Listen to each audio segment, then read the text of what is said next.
Ze binden er ook nog bij, de nabesteen van verstoorde verzetsmeesken uit de Tweede Wereldoorlog. De stichting 4044 is jarenlang voor haar belang opkomen. Maar de groep werd heel iets lietser en daarom wil de stichting nieuwe paarden inslaan. Wij willen nog breder teruggaan.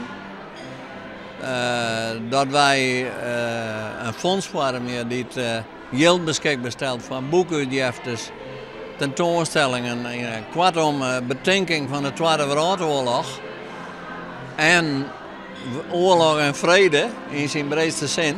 De nieuwe ambities van de stichting worden naar boeten gebracht op de dag dat het eigen 64-jarig jubileum vierd wordt. Maar als belangrijkste spreker Jan Terlouw, de schrijver van het bekende bannenboek Oorlogswinter. Het is geweldig om een overheid te hebben die er is voor de burger, voor recht en orde. Een overheid die zijn hoofdtaken kan uitvoeren. Wat mij betreft is dat zorgen voor veiligheid, zorgen voor rechtvaardigheid en de toekomst bewaken. En die gedachte wil de stichting ook uitdragen, vooral naar de jonge Reinta. Een mooi voorbeeld daarvan is het theaterstuk Juster, Joet en Moon, dat van de midden bij het jubileum in première gier. Wat is er in de vrede, maar de vrede op de wereld. We jaren alle dagen dat geen mensen daar onthoudt.